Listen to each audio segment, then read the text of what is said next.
तो आज हम अपनी वीडियो के अंदर कंपेयर कर रहे हैं इसी कैटेगरी के अंदर Tata small cap and Canara Robeco. ये जो दोनों ही फंड्स हैं इनके अंदर AUM size as compare to the other popular जो हमारे पास स्मॉल कैप कैटेगरी के फंड्स हैं उससे रिलेटिवली काफ़ी कम है। इसलिए हम इस वीडियो के अंदर हम इन दोनों फंड्स का डिस्कशन करेंगे और देखेंगे कि कैसी परफॉर्मेंस है, कैसे रिटर्न्स हैं और कौन कौन से फंड्स या फिर कौन कौन सी कंपनीज़ के अंदर इन दो म्यूचुअल फंड्स ने इन्वेस्ट किया हुआ है। तो अपनी वीडियो स्टार्ट करते हैं। सबसे पहले हम बेसिक फैक्ट्स को देखते हैं। तो अगर हम बेसिक फैक्ट्स से स्टार्ट करें तो सबसे पहले हम फंड्स की एज को बाद डिस्कस करते हैं। तो ये जो हमारे पास दोनों ही फंड्स हैं, ये दोनों हमारे पास ऑलमोस्ट 4.5 ईयर्स से हमारे पास फंड्स हैं, जो एज वाइज जो हमारे पास बाकी सारे फंड्स हैं, पॉपुलर फंड्स हैं, उससे काफ़ी रिलेटिवली यंग फंड्स हम बोल सकते हैं। हमारे पास जो टाइम ड्यूरेशन है जिसके अंदर हम फंड्स को एनालिसिस करते हैं वो रिलेटिवली काफ़ी कम है इन दो फंड्स के लिए, and that becomes a little bit of negative factor as compare to the other popular funds. But ये एक ऐसा फैक्टर नहीं है जिसकी वजह से हम इन दोनों फंड्स को निगलेक्ट कर सकते हैं।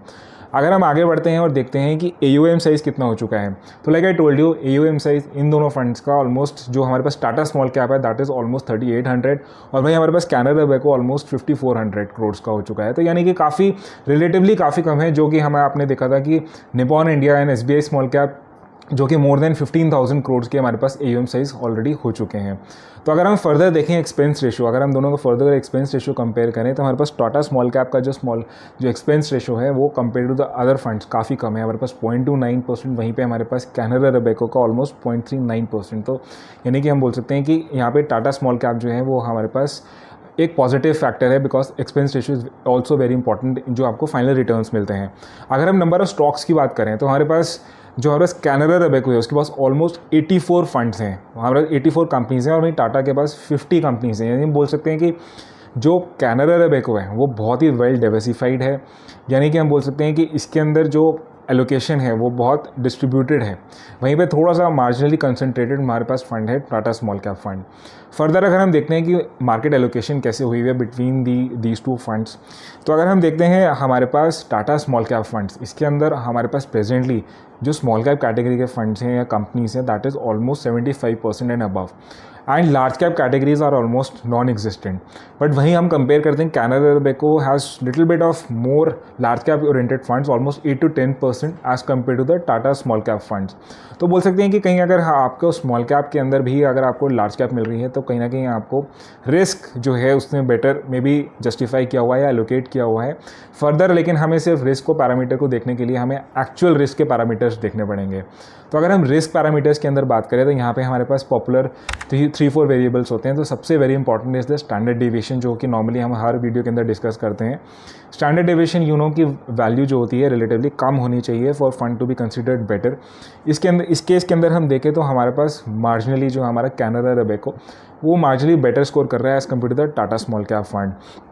बट अगर हम फर्दर आगे बढ़ते हैं और आगे हम कंपेयर करते हैं other variables like alpha beta, तो अल्फ़ा की अगर हम वैल्यू कंपेयर करें तो हमारे पास ऑलमोस्ट सिमिलर वैल्यू है। अल्फ़ा आपको पता है कि ज़्यादा होनी चाहिए वैल्यू, जिसके अंदर हम बेंचमार्क से कितने टाइम से आपको रिटर्न्स मिल रहे हैं। तो यहाँ पे मार्जिनली आपका Tata small cap, but it's not a very significant difference between these two funds.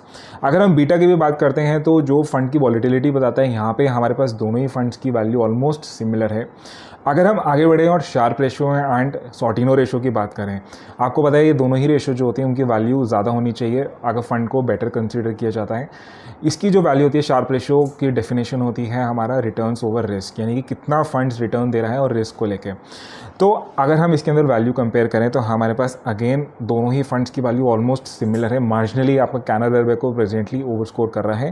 और अगर हम if you talk about the Sortino ratio, जिसके अंदर आपका डाउनफॉल या फिर बोल सकते हैं नेगेटिव रिटर्न्स अगर आते हैं तो वो कैसे मैनेज कर रहा है फंड उस टाइम पे, तो इसकी भी वैल्यू ज़्यादा होगी तो बेटर फंड को कंसिडर किया जाता है। तो यहाँ पे भी आपका कैनरा रोबेको प्रेजेंटली अगर हम देखते हैं तो थोड़ा सा ओवर स्कोर कर रहा है as compare to the Tata small cap funds. तो अगर हम क्यूमुलेटिवली अगर हम रिस्क पैरामीटर्स को एनालिसिस करें तो दोनों ही फंड्स ऑलमोस्ट सिमिलर हैं, कोई बहुत ज़्यादा सिग्निफिकेंट डिफरेंस नहीं है। जस्ट दैट कि मार्जिनली आपका कैनरा रोबेको ने थोड़ा सा ओवर स्कोर किया है marginally over the Tata small cap funds.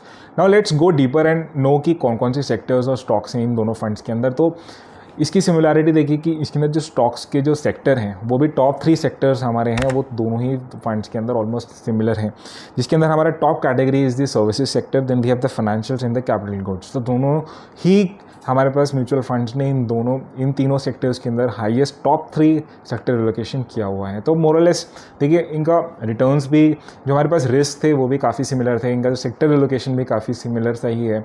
और अगर कंपनीज, इंडिविजुअल कंपनीज़ पे आते हैं तो हम देखते हैं सबसे पहले टाटा स्मॉल कैप को देख लेते हैं। तो यहाँ पे हमारे पास हाईएस्ट एलोकेशन प्रेजेंटली आज के टाइम पे सबसे हाईएस्ट एलोकेशन है, that is the IDFC limited. IDFC limited ने लास्ट ईयर के अगर हम 1 ईयर का परफॉर्मेंस देखते हैं, even though it's a very small duration, तो ऑलमोस्ट 100% आपको रिटर्न्स दिए। And that's the one of the very important reason कि आपका टाटा स्मॉल कैप के लास्ट 1 ईयर के अंदर बहुत ही सिग्निफिकेंट, बहुत स्पेक्टेकुलर रिटर्न्स आए हैं। वहीं अगर हम देखें इसका जो नेक्स्ट हमारे पास सेकंड हाईएस्ट एलोकेशन है वो हमारे पास रेडिको खैतान, जिसके अंदर ऑलमोस्ट 3% है। तो हम देख सकते हैं कि इसके अंदर कोई भी बहुत सिग्निफिकेंट एलोकेशन किसी एक पर्टिकुलर हमारे टॉप 2 स्टॉक्स के अंदर भी नहीं किए हुए, ऑलमोस्ट डाइवर्सिफाइड है फ्रॉम 4 to 3%, और सारे ही आगे जो आपकी जो कंपनीज है उसके अंदर सिमिलर सा एलोकेशन है।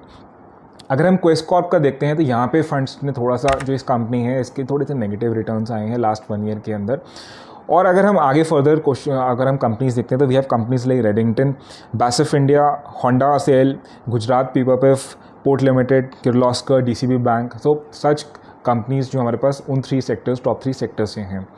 अगर हम थोड़ा सा फोकस शिफ्ट करते हैं, कैनरा रोबेको के पास जाते हैं और देखते हैं कि कौन कौन सी कंपनीज हैं यहाँ पे, तो टॉप सेक्टर एलोकेशन जो हम देख सकते हैं, सबसे पहले अगर हम देखें सेक्टर जो एलोकेशन है, वेटेज है, वो हमारे पास ऑलमोस्ट सिमिलर है, 2 to 1% ही इसने एलोकेट किया हुआ है, क्योंकि इसके अंदर डाइवर्सिफिकेशन जो है हुई है वो 84 स्टॉक्स के अंदर हुई हुई है। जो आपका टॉप जो कंपनीज़ है जिसके अंदर मैक्सिमम एलोकेशन हुआ है that is KEI industries limited, जो आपको पता है कि इंडस्ट्रियल और आपको जो इक्विपमेंट्स होते हैं या फिर आप बोल सकते हैं इलेक्ट्रिकल, उस पर्टिकुलर ये कैटेगरी से कंपनी आती है हमारे पास। Then the sanitary ware limited, then we have City Union Bank Limited. अगर हम देखते हैं KEI इंडस्ट्रीज़ जो हमारा टॉप एलोकेशन था and the Cera sanitary ware, तो इन दोनों ही जो कंपनीज़ हैं, इन दोनों के फंड्स या रिटर्न्स जो हैं बहुत ही स्पेक्टाकुलर आए हैं 1 ईयर के अंदर। और वहीं पे हमारा सिटी यूनियन बैंक के जो हैं वो थोड़े नेगेटिव रिटर्न्स आए हैं। तो this also matches in a way with the Tata small cap fund, जहाँ के इसके टॉप 2 जो कंपनीज़ थी उनके रिटर्न्स लास्ट 1 ईयर के अंदर, which is a very small duration even though, but still बहुत बढ़िया रिटर्न्स आए हैं। और जो थर्ड कंपनी है दोनों ही के अंदर नेगेटिव रिटर्न्स दे रहे हैं। तो सिमिलैरिटी तो इसकी बहुत ही ज़्यादा दोनों की सिमिलर है। अगर हम आगे फर्दर आते हैं और लास्ट में डिस्कस करते हैं दोनों ही फंड्स का रिटर्न्स, तो अगर आप 1 ईयर का रिटर्न्स देखें तो टाटा स्मॉल कैप ने यहाँ पे बहुत ही स्पेक्टाकुलर रिटर्न्स दिए हैं, ऑलमोस्ट आपके 29-30% आपके पास पॉइंट टू पॉइंट रिटर्न्स हम यहाँ पे कंपेयर कर रहे हैं। वहीं पे आपके पास कैनरा रोबेको के पास यू आर गेटिंग 14 to 15। वहीं 3 ईयर्स की अगर हम बात करें तो ऑलमोस्ट वहाँ पे आपको सिमिलैरिटी मिलती है कि आपके जो रिटर्न्स हैं यहाँ पे भी आपके ऑलमोस्ट सिमिलर हैं। तो फाइनली अगर हम वीडियो कंक्लूड करें तो very important to first thing to know कि हम कोई इसमें रिकमेंडेशन नहीं दे रहे हैं आपको किस फंड के अंदर इन्वेस्ट करना है, this is only for the educational purpose. Secondly, ये जो हमारे पास दोनों ही फंड्स हैं काफ़ी पॉपुलर फंड्स हैं जो रिसेंटली हमारे पास मोरलेस आए हैं, जो 4.5 ईयर्स की हिस्ट्री है हमारे पास। बट इन 4.5 ईयर्स के अंदर भी इन लोगों ने, इन दोनों ही फंड्स ने काफ़ी अच्छा इन्वेस्ट किया। अगर आपको किसी भी इन दोनों फंड्स के अंदर इन्वेस्ट करना है तो आप अपने रिस्क प्रोफाइल के हिसाब से और अपने गोल्स के हिसाब से कर सकते हैं। But these 2 funds are both of them are very good in this particular category. और आपको ये ध्यान रखना है कि अगर आप मान लीजिए किसी और फंड के अंदर इन्वेस्टेड है इन 2 फंड्स के अलावा, बट दैट डजंट मीन कि आप उस फंड को एकदम से छोड़ दें और इस फंड के अंदर इन्वेस्ट करें, क्योंकि आपको थोड़ी सी कन्विक्शन होनी चाहिए अपने फंड के अंदर।